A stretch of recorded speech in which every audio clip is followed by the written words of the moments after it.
Welcome to Got Grass, conversations with the legends and leaders of bluegrass. You've enjoyed live bluegrass at Guitar Town CT concerts in Hampton, Connecticut since 2008. From Tony Rice, Rouse Stanley, and Doyle Lawson to Tim O'Brien, Sierra Hall, and Billy Strings. Now you can go behind the scenes as we chat with your favorite bluegrass stars. I'm your podcast host, Chris Worth.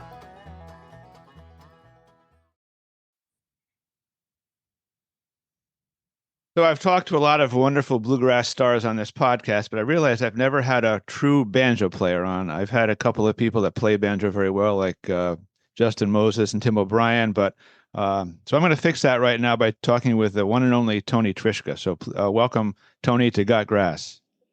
Thank you, Chris. It's a pleasure to be here. I usually start these interviews with a non-music question, which is, what would a perfect day off be like for Tony Trischka? Wow, stumped already. Yeah. It would be doing something with my wife or my wife and kids. Probably going out for a nice lunch somewhere, maybe going for a walk in a park somewhere, to go for a stroll, do a bike ride, something like that. Just kind of a family thing. You get much of that lately? Because you've been very busy, I know. Yeah, I've been gone a lot, but I'm not gone like on 2-week, 3-week tours, that sort of thing. It's not what I enjoy doing anymore. And but I'll go away for 4 or 5 days here and there, and weekends, that sort of thing. But yeah. So everybody knows who you are. I'm pretty sure in the banjo world. But could you start out with just a short bio for those who might not know a little bit about your history? Growing up in the music and so forth? Yeah, well, I grew up in Syracuse, New York, and my father was a physics professor at Syracuse University.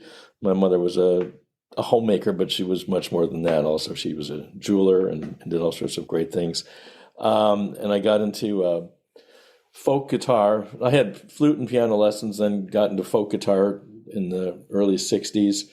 I was inspired by the Kingston Trio, and the very first album I ever owned was the Kingston Trio at Large, and there was a song on there called MTA, and their banjo player, Dave Guard, took a solo on there that was sort of kind of a Scruggsy sort of thing, not exactly, but sort of Scruggsy, and it got me all excited and made me want to play the banjo. And so I started playing the banjo, and where do I hear more of this? Someone said, listen to Earl Scruggs. So I went, oh, okay. And I did, and got even deeper into it. And I was fortunate that there were people slightly older than me that were playing also right around Syracuse. And so I got to play in a band called the Down City Ramblers, playing locally around Syracuse. And I got to go to the very first Bluegrass Festival in Fincastle, Virginia in 1965. We drove down from Syracuse, and suddenly there's Bill Monroe, Reno and Smiley, who had just broken up. Stanley Brothers were there, Jimmy Martin, Mac Wiseman, Clyde Moody, who was in Bill Monroe's first band, and they were all there. And Carlton Haney, who ran that festival, had the story, as he called it, the story of bluegrass, and he would have Bill Monroe and all the people who had played with him, including Peter Rowan, who was playing in his band at that time. And Lamar Greer. And so it was, and I was 17 at the time. Actually, I was 16 at the time. And so it was a really profound experience, I guess, to be experiencing all this and being in Virginia, down south, where bluegrass comes from. We weren't in Kentucky, but it was Virginia, and just being out in the country, hearing the music that I loved. So that was a really good jumping off point for me. You went to that festival, and if you weren't hooked already, you were hooked after that on bluegrass, right? Yeah, I mean, I was already hooked, but I was really hooked after that. Yeah. I wanted to congratulate you first off on winning the IBMA award with Billy Strings for Browns Ferry Blues. That's pretty exciting, pretty cool. Thank you. I appreciate it. Billy really seems to know and appreciate the roots of bluegrass for a young hotshot, which is very impressive to me. Yeah, he's deep into bluegrass, and I've sat in with him a couple of times in a couple of his shows, and he'll just go out there and play Little Maggie, and the place goes nuts, and they don't realize it's traditional bluegrass, and yet he can draw 18,000 people to a show, no exaggeration, Yeah. and it's kind of crazy how this all worked, but it's amazing how what he's doing for bluegrass and turning on all these younger people because it's definitely you look at a bluegrass audience and it's definitely on the older side, and so potentially there are all these younger people that are going to get into it through Billy. Yeah. And he's the nicest guy in the world, really sweetheart and an incredible player and a great singer, and he's got all the goods. Yeah, it's funny. He played at Guitar Town way back when he was just basically a rhythm guitar player for Don Julin. They were doing duo tours. This is like, Mhm. I don't know, 15 years ago. He was just a young kid and nobody had heard of him, of course. Don was the big name, but Right. um, now you're right, 18,000 people. It's a Yeah, whole different world. it is. Um, I know you don't play to win awards, but does an award mean much to you at this point in your career, like more or less than when you were younger? Is it still a thrill, or is it just like how do you feel about getting an award like that these days? Oh, it's wonderful to be recognized by your peers. Mm. This was at IBMA, and it's funny because I was fine with not winning too, because Steve Martin and Alison Brown were up for an award, and I can't remember who the other person was, but Dolly Parton was on that project for this collaborative award.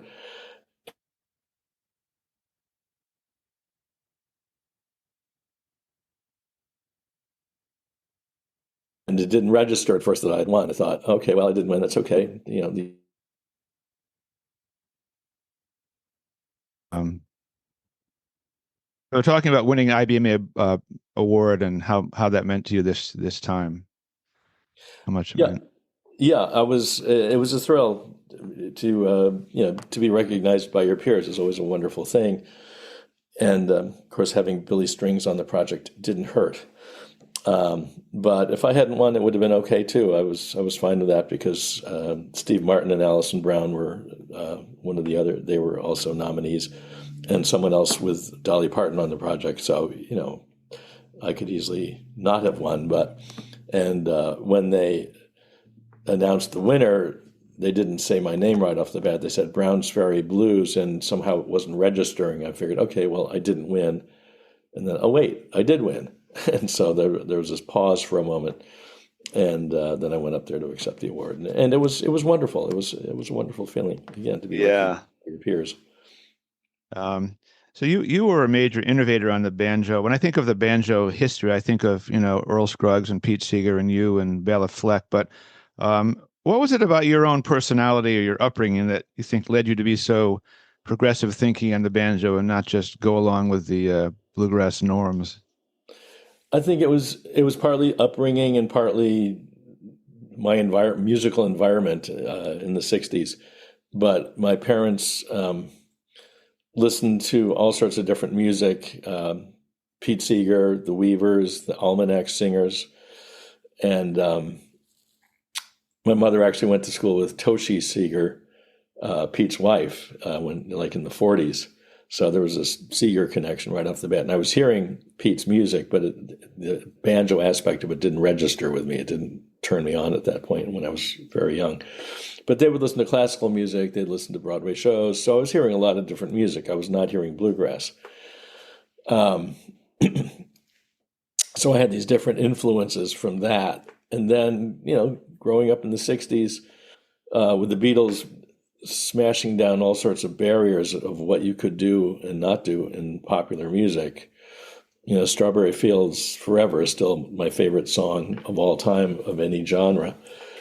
And so every new album they put out, every new single was stretching the boundaries in some way or another. And of course, Hendrix is out there and Frank Zappa, the Beach Boys, Brian Wilson doing visionary things with an album called Smile, which didn't come out at the time. And he worked with a guy named Van Dyke Parks, who was one of my big musical heroes who I just got to play with out in LA. at McCabe's a few weeks ago.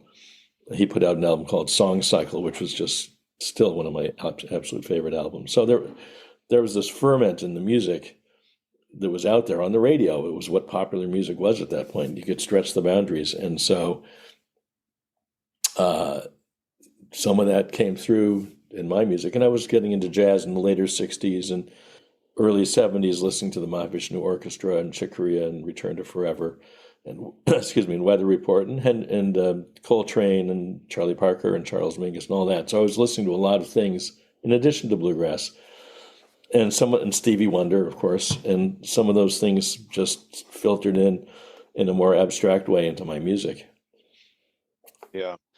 When I think of innovators on instruments, string instruments, I wonder how much of innovation is just fooling around with different positions and scales and stuff, and you happen on something and says, "Oh, that's interesting and cool," versus consciously trying to emulate, John Coltrane or Jimi Hendrix.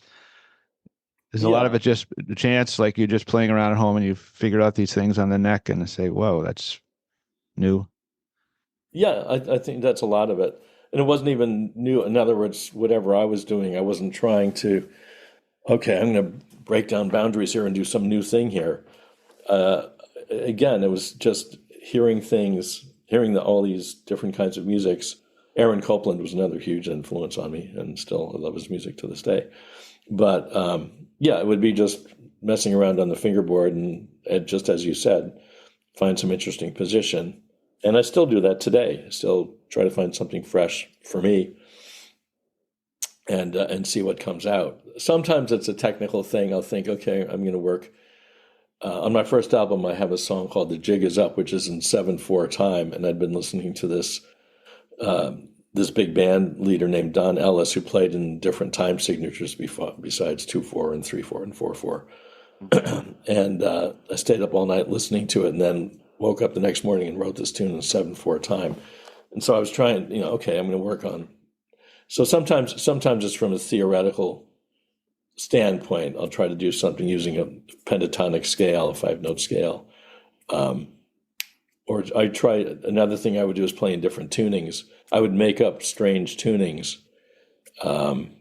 Like here, I just happen to have my banjo on hand here. Let me get back to G.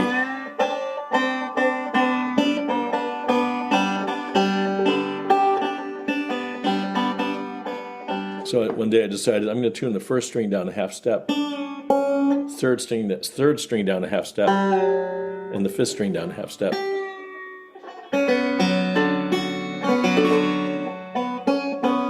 And I wrote a tune in that tuning, having no idea what key I was in or what the notes were, just experimenting. So I did that to a certain degree. I would just make up tunings and that were not standard and see what kind of new sounds I could get out of them. So they're very.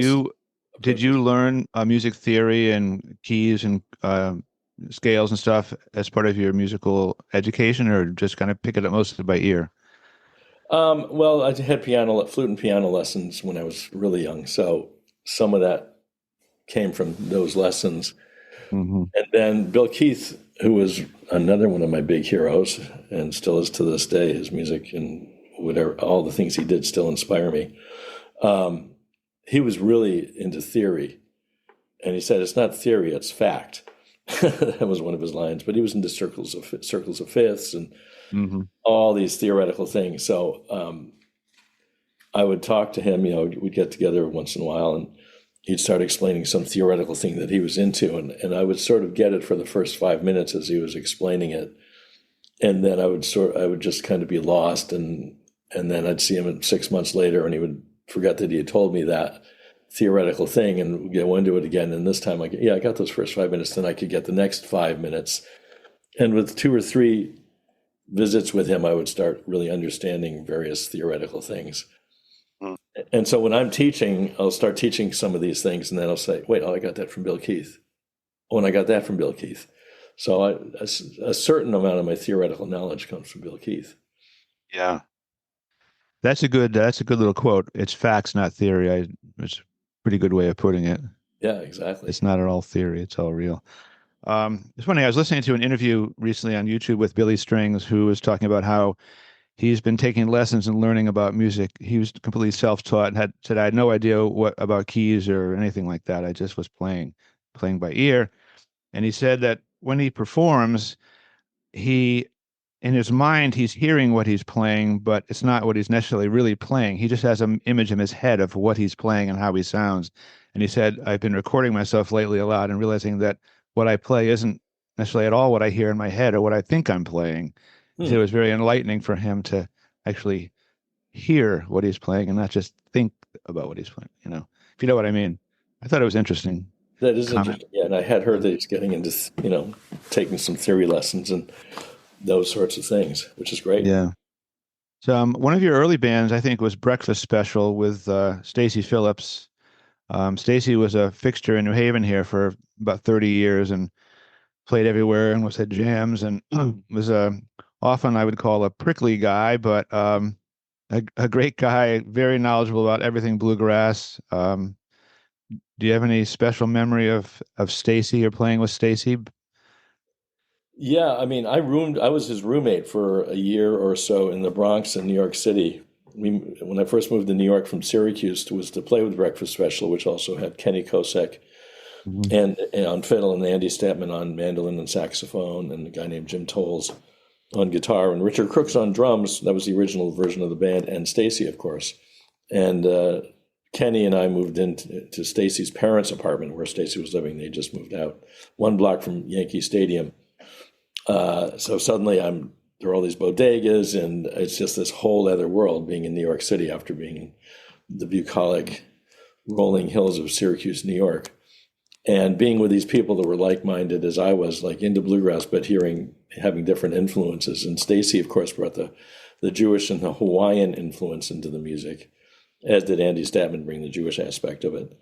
But and so one thing that Stacy would do on the dobro, rather than holding the bar in one position or angling it slightly, those are the kind of the two positions, he would do a 360-degree pivot with the whole bar. He would somehow turn it around 360 degrees while he was playing, just to see what that would do.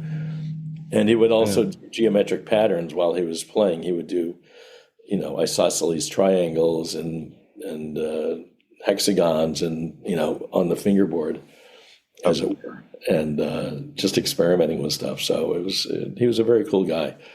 And anyway, so those are some fond memories, and it's a real tragedy that we lost him. Yeah, it's sad for everybody around here too, because although he was a national figure, would play at every jam around here, and he would look at people with a stern look and say, "No, that's not how you that's not how you do it." And people would listen to him and learn from him, which was, important. Yeah, he was a teacher for sure. He also played fiddle in a salsa band for a while in New York City, and I went to see him play in Lincoln Center. He was playing with a salsa band. I went down there one time to see him play, and it was like, wow, this is a whole other world besides the dobro. Hmm. Yeah. You played here with Bruce Molsky back in 2021 during the COVID time. Um, do you think live music has recovered from COVID yet? Um, From what I can tell, it has. I don't see that. Things feel to me like they're back to normal. I remember playing the first gig I played um, once COVID had receded enough to get back into live playing. Was in New York City. I'm forgetting the name of the place right now, but it was like the audience was like so on fire for the music because it had been a year and a half, 2 years, whatever it was, since they'd been out to a club and hearing music, and it was just this almost ecstatic reaction from the audience. Not that we were playing any better or worse than we had 2 years earlier, but just the fact that we're getting to hear live music again. It was a real joyous occasion. I remember that vividly. So yeah, but it feels like things are kind of back to normal now, in my perception. I'd like to talk a little bit about your recent work. You've been playing. You found a lot of Earl Scruggs recordings and made a huge deal of it and toured with it and exposed the world to a lot of stuff that probably nobody would have ever heard before in your own style. How did that Earl Scruggs thing happen? Was it just happen chance that somebody found something and brought it to you, or? Well, I was working on, there were two Earl Scruggs books. There's the original one that came out in 1968, and there's one that came out, I don't know, 5, 6, 7 years ago, something like that, called the Earl Scruggs Songbook. And the first edition of it, Earl's music was transcribed apparently by guitar players who had no idea about it. I mean, the notes might have been correct or not, but they had no idea about his style. So there was a lot of misinformation in there, even though they said it was accurate on the cover. So this gentleman I know in Syracuse named Bob Pekel was asked to work on the second edition to correct it, but only had a weekend to do so.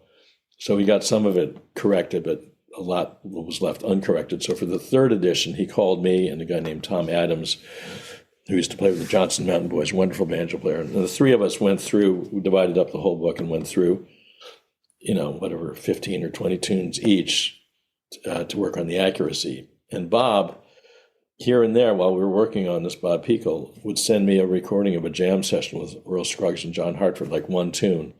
Every few days he'd send me another tune. And I said, what is this stuff? And it turns out that Bob had been writing for Banjo Newsletter and had something called Earl's Way. And I used to get Banjo Newsletter when it was still publishing. And there'd be these tunes he was transcribing by Earl Scruggs, but tunes that are not on. I mean, I know all of Earl's music. I mean, I don't play it all, but I know what he's recorded. And these are tunes I knew he'd never recorded. What is this stuff? And it turned out that somewhere around 1987 or so, John Hartford started having jams, inviting Earl to start jamming, because Earl at that point was he sort of felt like he'd made his statement, and maybe he was just tired of touring, tired of playing, was sort of getting out of the banjo, and John Hartford definitely didn't want to see that happen. So he said, hey, Earl, let's jam. And so somewhere kind of between 1987 and 1996, they had these regular jams, from what I understand, mostly at Earl's house. And John Hartford would record all of these on a cheap cassette machine. And sometimes it's just the two of them jamming, sometimes with a bass player, sometimes you hear Del McCoury in there, or Tony Rice, or Sam Bush, or Mac Wiseman. So all these different configurations. And at some point, John Hartford said to this guy, Bob Pekel in Syracuse, if my house burns down, all this music will be lost, because he had oceanic amounts of these cassettes of all this great music of Earl Scruggs jamming. And so John made copies of all these cassettes, sent them to Bob, and then years later, Bob digitized them. And so anyway, after working on this Earl Scruggs book with Bob, at some point he sent me a thumb drive of over 200 of these tunes. And I started listening to them and hearing tunes, again, that Earl had never recorded, things like Chinese Breakdown, Here Comes the Bride, Brown's Ferry Blues, and on. Dooley, Lady Madonna, to name just a few. And plus other tunes that Earl had recorded, like Cripple Creek, standards for Earl, but where he was doing crazy things like playing blues licks on Cripple Creek. And you're not supposed to do that. This is a fiddle tune. You don't play blues licks. And yet he was doing that.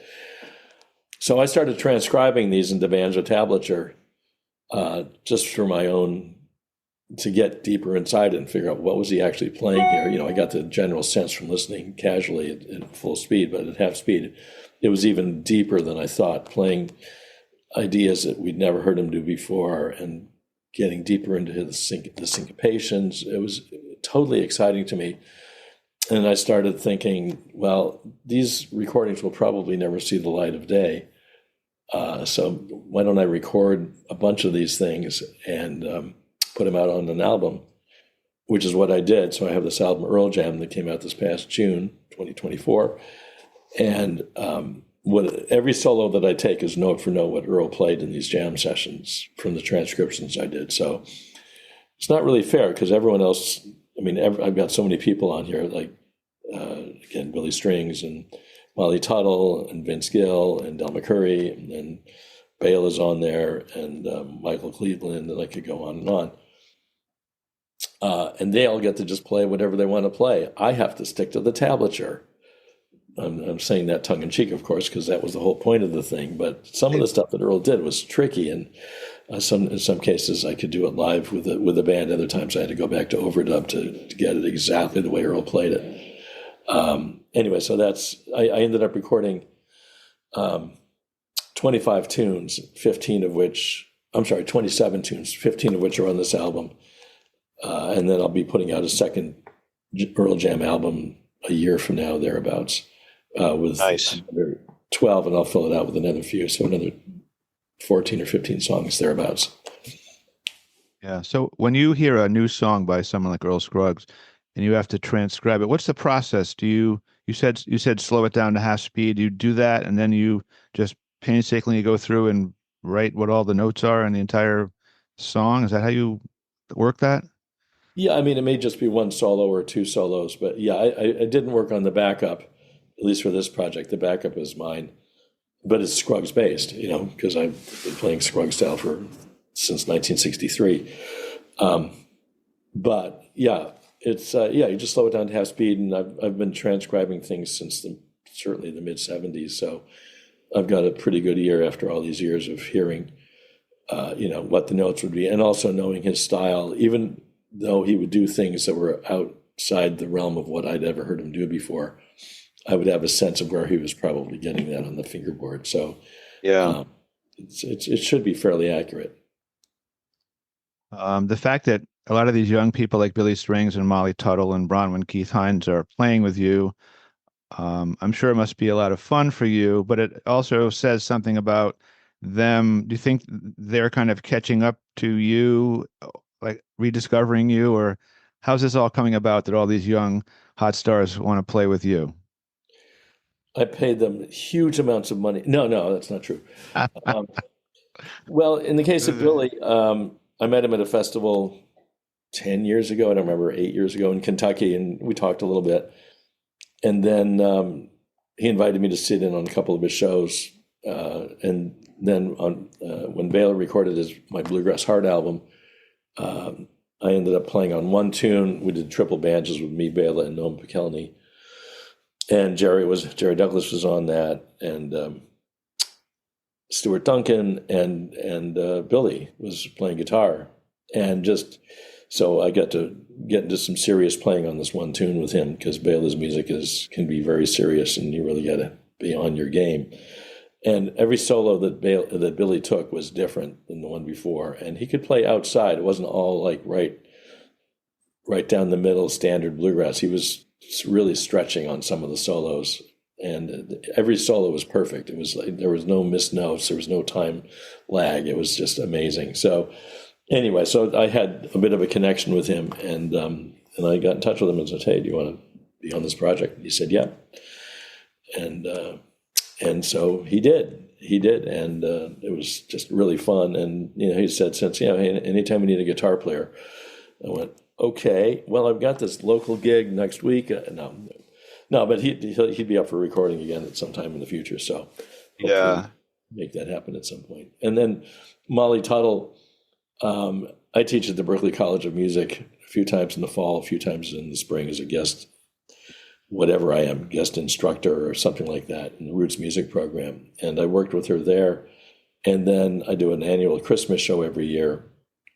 And so this was 10 years ago, 12 years ago. I did a couple of these tours 2 years in a row with Molly, and one of which we played at Levon Helm's Barn in Woodstock, New York, and when she was in the band, and we did a recording of that, which is actually out there.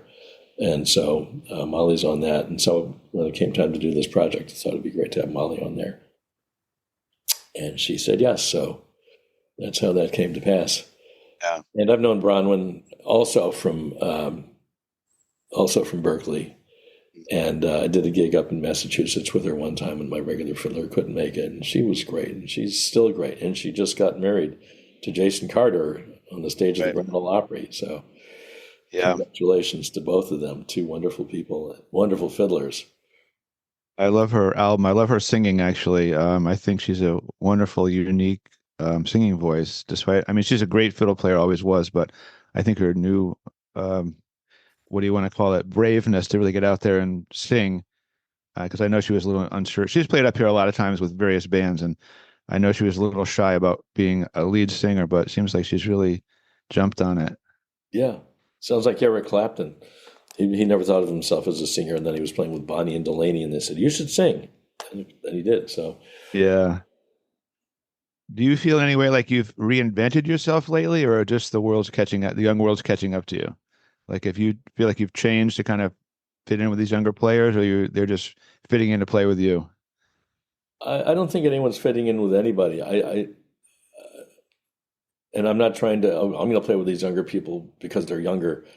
They're just the best players who I want to play with, and I don't think I've ever tried to, I'm going to be commercial by doing this or anything like that. I would have people tell me, you should really have a 5-year plan. Where do you want to be in 5 years? And I've never had that attitude.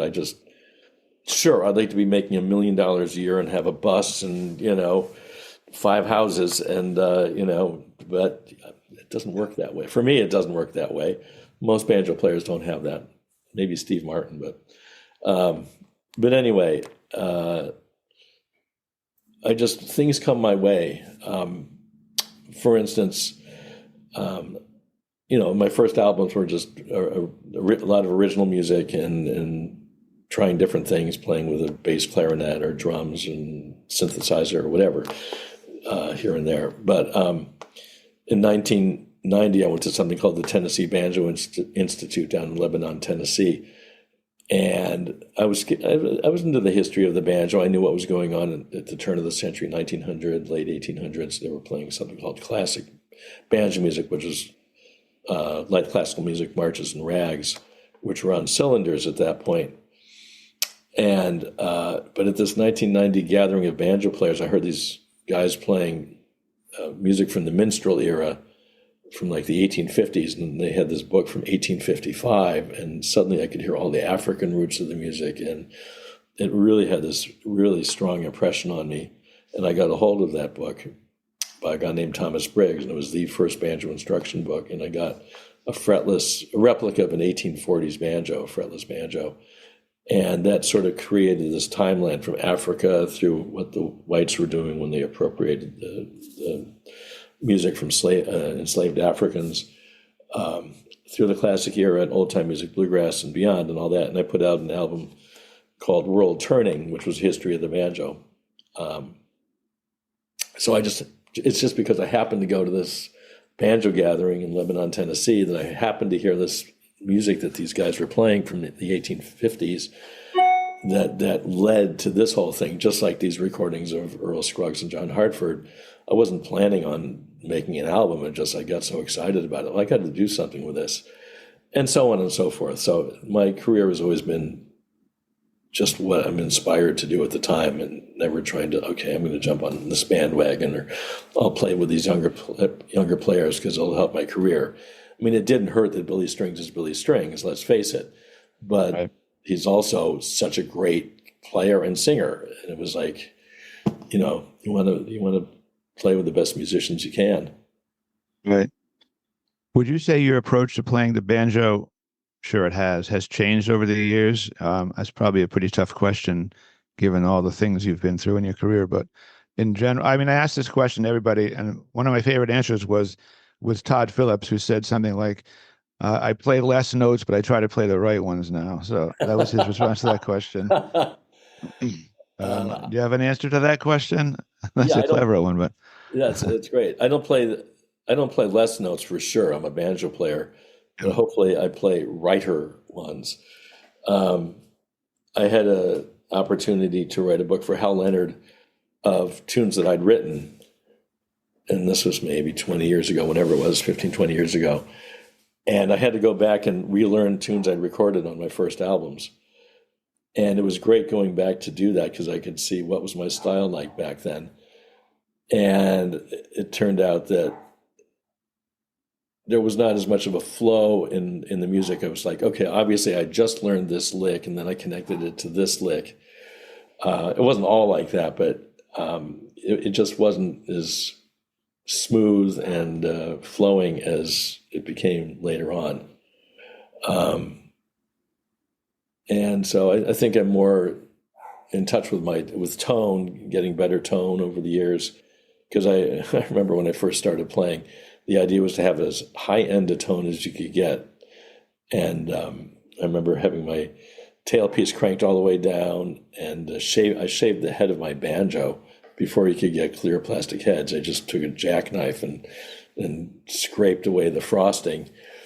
And the banjo probably sounded horrible. This would have been somewhere in the 60s. And then as time has gone on, I'm going for a more mellow tone. So I think my tone has improved a lot compared to the earlier days. Yeah. And I think the ideas flow more. And I still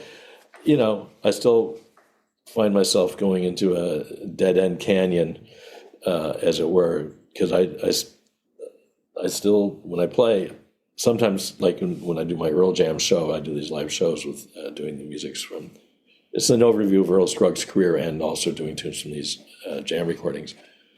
But when I'm just playing out and just playing freely, not trying to play like Earl, I'll sometimes just back myself into a corner and try to get out. And I don't always make it, but I'm always just sort of,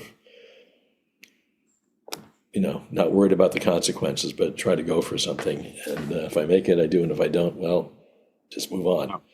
Yeah.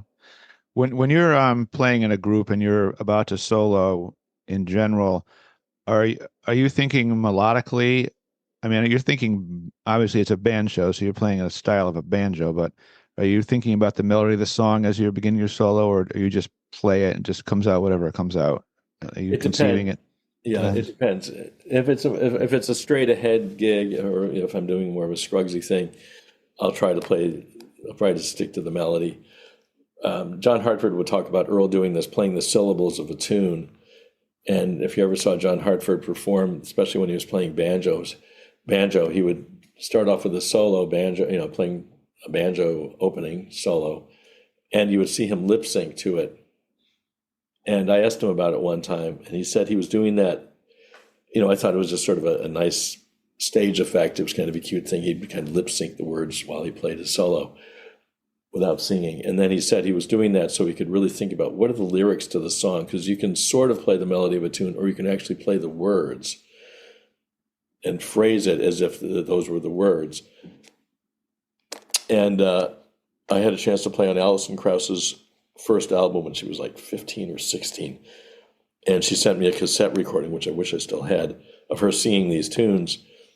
And I'd not done this before, and this is before I found out about Earl playing the syllables, I tried to match the phrasing of her singing, and rather than sort of playing the melody, really trying to play the melody as she sang it. And suddenly my solos felt fresh, and I felt like it was a whole new approach. Not that I had invented it, because, horn players with Duke Ellington would do the same thing. But, and then when John talked about Earl playing the solo, playing the syllables of a tune, that was, okay, that's what I did on that Allison album. But, so sometimes I'll try to do that. Really, okay, what are the lyrics to this song? Let me try to play the words.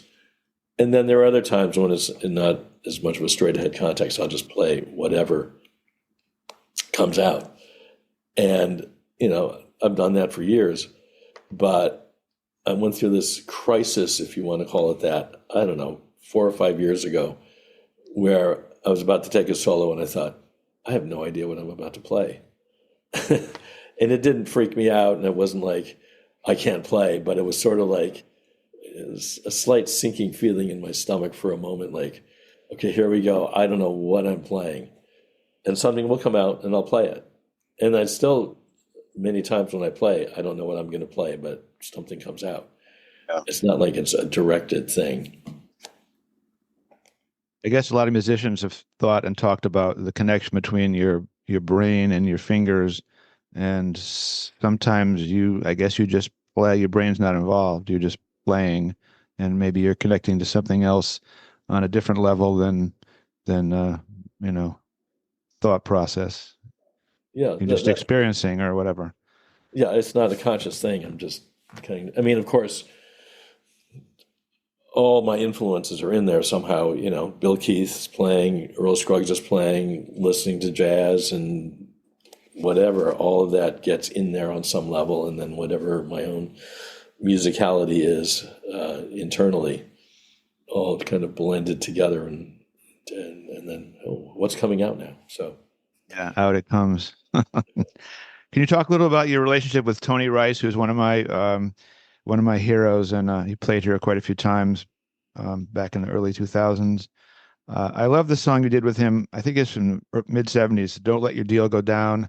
I remember that one specifically. Do you have any specific memories or thoughts about Tony these days? I was never close to Tony, but I think maybe he was a little hard to get close to. Mm-hmm. But he was always a good guy, and we always had a good relationship. And like I said, I never like played in a gig with him. I said there were a couple of jam sessions, like at Rocky Grass or whatever, where I'd play in the band with him. But I used him on I don't know, 3 or 4 of my recordings, including "Don't Let Your Deal Go Down," which and Bela was just kind of getting started at that point. I could be wrong about this, but I wanted to have Bela on there, and we did a double banjo solo on there, and it might be the first recording that Bela did was on that song. Yeah. I could be wrong about that, but it's possible. But anyway, and I remember specifically that I wanted to do that tune, and I asked Tony to sing it, and he said, "Nah, man, my voice is," even back then he was having voice problems with his nodes. And David Grisman was on that session, and Jerry Douglas, and Buck White, and Vassar, actually. And they said, "Oh, come on, Tony, come on, sing this." And so he did. And he plays on one side of the album, and they're all traditional tunes. But one thing that he would do, if he didn't like his solo, he would just, in the middle of the solo or right at the end, he would just kind of go up a fret, or he would kind of destroy the take. And in other words, because what happens when you record on someone's album, it's not yours.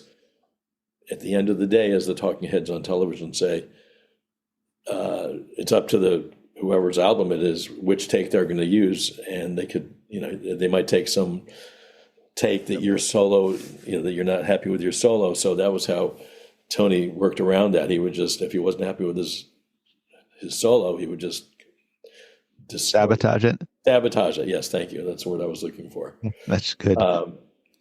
But and he recorded it with me on an album out in California called "Robot Plane Flies Over Arkansas," and then more recently on my double banjo bluegrass spectacular album on the tune with Bill Emerson called "Old Cane Pole." And his playing was always just unbelievable. And the main thing, mixing these tunes that Tony was on, the coolest thing he did was not his soloing, which was ultra cool, but his backup. His backup was not just standard bluegrass. He was doing all sorts of amazing things. And I remember trying to mix various songs where you could really hear the backup, and I never could quite get it, because someone else is soloing. Could never get it loud enough. And someone should get a hold of some old tapes and just put them out there with just his backup, because it was ungodly what he was doing. It was so amazing. Yeah. Yeah, I've always felt that too. I mean, everybody copies his lead playing, but I think his rhythm playing you can't copy. It's so unique, but it's so just like beautiful and driving and everything else. It's unbelievable. Yeah, totally. Yeah. So at one point was Bela Fleck your student at one point back in the day? Was that how you guys met, or? Yeah, I was living again with Stacy Phillips in the Bronx in 1973, and sometime shortly after I moved there, I got a call from some 16-year-old kid named Bela Fleck, and he wanted to take lessons from me. And he had already started taking lessons from a guy named Eric Darling, who was the banjo player with the Weavers after Pete Seeger. And then he found a guy named Mark Horowitz, who lived in Staten Island, who was a real fine banjo player and could do all sorts of things. And he got Bela into playing Scruggs style and fiddle tunes and things like that. And my first album, Bluegrass Light, had just come out. This must have been 1974, I guess. And basically, Bela got a hold of this crazy, weird album that I just put out. and had asked Mark to learn the tunes so he could show them to Bela, because Bela wanted to learn these tunes. So for a couple of weeks, Mark laboriously worked out this nutty stuff that I had come up with, and finally showed them to Bela, and finally said, "Why don't you just take lessons from Tony? He lives in the Bronx. It's all New York City, and let him suffer trying to teach you these tunes." And so he came up for a lesson. And I showed him some of the, one or two of my tunes, and we did lessons for maybe 2 months. We can't remember exactly. We talk about it once in a while. We can't remember exactly how long. But one of the things he would have me do, he'd bring a cassette machine, and he would have me play some standard bluegrass tune, like Little Maggie or 9-Pound Hammer or something, and just play it for 2 or 3 minutes, just going out on it, playing weird stuff. And then he would come back the next week, having transcribed it all and playing it back at me perfectly. Whereas I just did it. He had to sit down for hours to figure this stuff out. Mm-hmm. And after a couple of months, it was obviously this guy he had everything. He had everything he got from me, and we would just get together and hang out and write tunes together or play tunes for each other and jam and whatever. And then he moved to Boston, and it was there that he started taking lessons from a guy named Billy Novick, who's a jazz saxophone player and clarinet player, and got him into playing modes and scale patterns and things like that. And Bela would come back with notebooks full of these things he had learned in this, the jazzier end of things. And I still have Xeroxes of some of that stuff. And then he ended up playing with a band called Tasty Licks, that Stacy was in, actually. Out of Massachusetts or out of Boston, and a guy named Pat Enright, who was with the Nashville Bluegrass Band, got him more into playing Scruggs stuff. So I sort of got him into this weird stuff, but then Billy Novick got him into the jazz thing, and Pat Enright got him into tightening up his Scruggs things, which I should have done also. Mm-hmm. But that was sort of the kind of completed the picture of Bela, and he just melded these things with his own genius and became Bela Fleck as we know him today. Yeah. Yeah. In your long career in music, did you ever get discouraged to the point where you thought, "Well, I'm just going to stop doing this"? Like, were there ever times in your life or career where you weren't happy about it, or it wasn't going well, and you just said, not for me anymore? Good question. Very early on, and I mean really early on, when I was still playing locally around Syracuse, I just wasn't making enough money, and I don't know what I was thinking I would do, but whenever something like that would happen, when I'd get discouraged, some financial windfall, and I'm not talking about millions of dollars or anything like that, but like somehow my mother's family had a trust fund that broke up, and I got a few $1,000s or something back in like 1971 when things were getting tight. Yeah. And so in some ways I look at my career as, there's this Mickey Mouse cartoon where Mickey and Goofy are up on the 100th floor of some skyscraper that's being built, and it's just girders up there, and Goofy is sleepwalking, and he's about to walk off the end of the girder and go down 100 stories, and as he's about to do that with his big feet, another girder comes perpendicularly to him, and he steps onto that, and then he's saved and goes off in this direction. And that's sort of how my career has been. When things get really tight, I'm Goofy sleepwalking, and the girder comes along to save me. Something comes along. Yeah, I've seen that cartoon many times. I know what you mean. It's just, you could either die or move on to another project, and usually you just move on to another project. Yeah, so I've been I mean, how many people get to be professional banjo players, for goodness sake? So right. I've been hugely lucky. So as you get older, what are the challenges physically for, I mean, obviously touring gets exhausting and you cut back on that, but just playing the banjo, has it become challenging to play the way you want to play at some point? I wouldn't really say so. So far, my fingers seem to be doing what I want them to do. I can still play fast. I don't play as fast, like just rolling out of bed, picking up the banjo and playing really fast. I mean, I don't care to do that anymore. When you're younger, I had this experience a bunch of years ago at IBMA, not even a bunch of years ago, 8 or 10 years ago, where I stepped off the stage after doing this workshop, and a young kid, maybe 10 years older, came up to me and said, "Mr. Trischka, can I play a tune with you?" And I went, "Sure, what do you want to play?" He said, "Well, let's do Shuckin' the Corn." And so he kicks it off, and I'm struggling to keep up because he's like this young hotshot that can play, that's all he wants to do is play that. Oh, okay, all right. But I can still play fast, and Yeah. And the fingers are still working really well, fortunately. Nice. Yeah. Yeah. Looking back on music history or bluegrass history, is there anybody you would have enjoyed playing with that you either didn't or couldn't, or maybe was before your time that you particularly would have loved to sat down and just jam with for a few hours? Well, I was very fortunate that everyone was still alive because I'm an old coot now. So, like I said, that first Bluegrass Festival, everyone was there.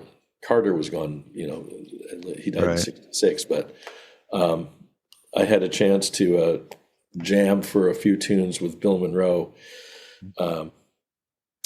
I'd like to. I wish I'd played with Bill Monroe. I auditioned for him once backstage at the Grand Ole Opry when would that have been? '76, I think it was. And I'm backstage. Bob Black was playing banjo with him at that point, and I wasn't trying to take his gig, but no one stays with Bill Monroe forever, so I figured after he leaves, maybe I could get in there. And Patty Hearst had just been arrested for working with the Symbionese Liberation Front, robbing a bank or something.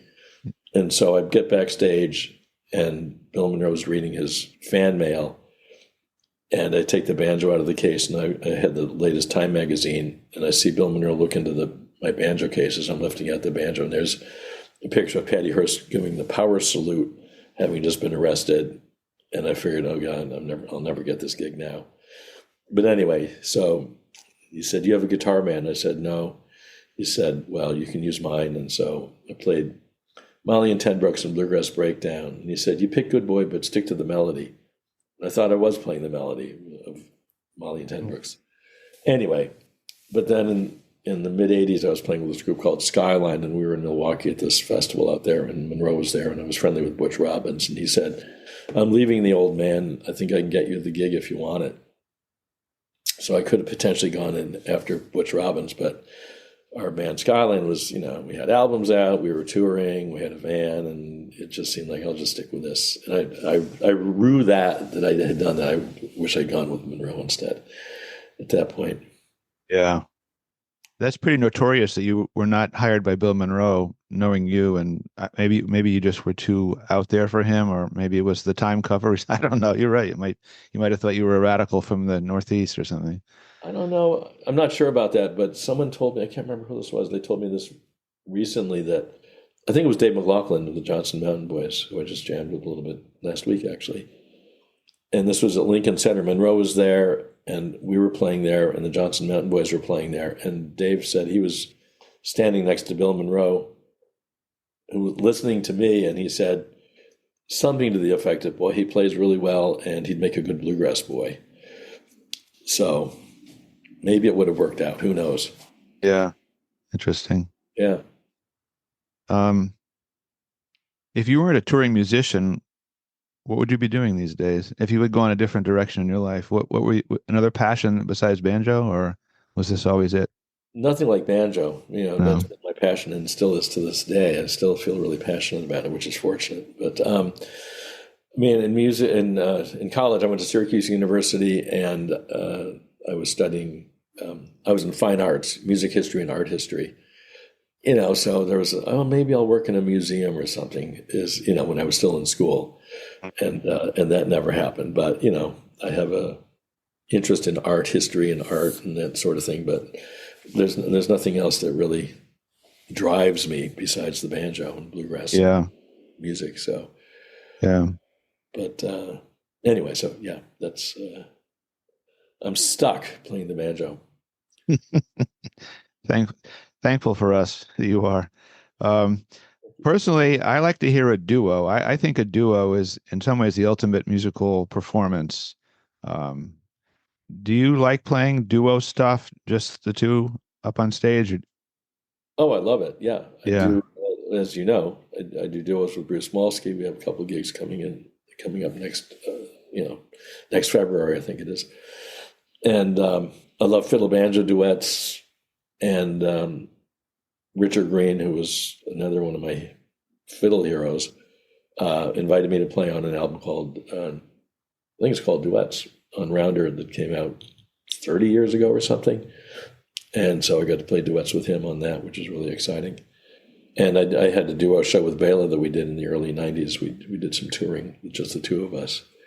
So, yeah, I really enjoyed doing duo things. And I did a gig down at the Down Home in Johnson City just before IBMA this year, about a month ago now, with our bass player. And I did some solo stuff, but a lot of stuff we did was a bass banjo duo. So, yeah, it's fun to do that. What's the challenge of a duo compared to band? For you? I don't know if I look at it as a challenge, because I do solo shows. You can say with a band you got everyone there, and you're down to a duo, everything's much more exposed. Except I do solo shows. In fact, I'm doing one this coming weekend, and that's where you're really exposed. But I've done it for so many years, I'm comfortable with it and really enjoy doing solo shows. Yeah. So a duo is less exposed than that. I don't look at it as a challenge, but it's great just interacting with one other person, and there's no one else around, and it's just the two of you, and it's a conversation. So it's really fun and potentially exciting to see what comes out. Yeah. That situation. Yeah, I agree. So looking back at your life and career, would you have any advice for a younger Tony Trischka coming up in the world now that you've played with a lot of people over many, many years? And would you have any words of wisdom for yourself? I don't know. I lucked out. I mean, one thing I would say to other musicians is be flexible, play with the best people you can. This is Bela's advice also. He says, play with musicians that are better than you because it'll stretch you. Earl Scruggs, when I asked him what would you say to a beginner, he said, play with as many different people as you can, even if you're a beginner, because you can always just do a simple roll or play just strum chords. And when you play with different people, they may play in different keys than you do. You have to work on backup, that sort of thing. But my advice to myself, except that I took it without, just sort of, again, spontaneously happened, would be to teach as well. I mean, have something besides just gigging, because the teaching I've done, I've written 15 books and done homespun tapes and do workshops and taught one-on-one lessons, which I no longer do, except because I've got this online banjo school, Tony Trischka School of Banjo. I guess that's a plug, but anyway, the income I've made from teaching definitely helps augment gigs. And there are times when the gigs aren't as, not these days, but in the past, there might be a dry spell, and so the teaching really helped. So I think that's an important thing, to have something else to fall back on that's still what you do, still music. And in 1970, when I was living in Syracuse, there was a group called the Buffalo Gals, and they were an all-female bluegrass band, and their banjo player one day came up and said, "Hey, can you give me banjo lessons?" And I said, "I don't teach." And she said, "Well, I won't pay you." So it was perfect. And that's how I got started. It was just a spontaneous thing. Mm-hmm. Yeah. And I've been teaching ever since. I guess Zoom and the internet has really enabled people to teach from home, which has made a much bigger part of people's lives, probably musicians, the teaching part now. Yeah. You don't have to do it in person. Yeah, and it's interesting how things change, because again, I was just out at McCabe's music store and venue in LA and Santa Monica, and I was talking to the guy that runs the place, and he said that they have a few books, but not that many books and not that many CDs. And he said, yeah, because of the internet, people aren't buying books anymore. They just get it online, where you can actually see what someone's playing rather than having it in a book. Yeah. And of course, people aren't buying as many CDs anymore. So. Yeah, it's a different world, that's for sure. Yeah. So you mentioned you might be doing a second Earl Scruggs project. Anything else coming up on your agenda that we should or you want to put out there or talk about? Yeah, it's been a while now, but I had a chance to go to Emily Dickinson's house. They were doing a podcast from there, and this guy was bringing in other creative people, authors and singers and I suppose dancers and whatever. And somehow I got called to go up there and on the ride up. And I was never like a Emily Dickinson fan, but I was aware of her and I read a couple of her poems. And my wife I drove up with my wife in her Fiat, and I decided on the way up that I should try to write music to one of her poems. And so I was really scrunched in this little Fiat with a banjo neck almost going straight up through the sunroof. And I wrote wrote music to one of her poems called Frequently the Woods Are Pink. And I've written music for 4 of her poems now, and have recorded 4 of them with some wonderful singers, including Abigail Washburn on one of them. And I'm actually starting to do some slightly more classical oriented things. I'm doing a thing at the Curtis Institute in November. It's almost November, actually in a couple of weeks, with Curtis students performing with a singer, a Curtis student, these 4 Emily Dickinson poems, plus some other things that I've written, arranged for string quartet. So at some point, the Emily Dickinson music will come out on an album. Nice. Well, I think we've been through a long hour here with Tony Trischka, and I probably could talk another half hour or two with you, but we'll cut it here. I like to keep them around an hour. I really want to thank you for talking, Tony, about your life and playing. It's been fascinating, and hopefully I'll see you again sometime up here in Connecticut in some version of you or your group or whatever, whatever you come up. Would enjoy that again. I like that. Some version of me, yeah. Yeah, well, I didn't know what word to use, so some I know what you were saying. No, incarnation of you. Which So I'd like to see you again up here at some point if you want to play up here. We're always here looking for good musicians to come play. So I appreciate it, Chris. Really enjoyed it. And you asked questions I don't usually get get asked, so it was fresh and interesting for me. Oh, too. good. Well, thanks. So I'm going to shut off here, and good luck with all your projects, and hope to catch up soon. Thanks, Chris. I hope the same. Take care. Okay. Bye. I hope you enjoyed our podcast, and thanks for listening. Visit our website, guitartownct.com, for concert and podcast schedules, or just to send us a message. We'd love to hear from you.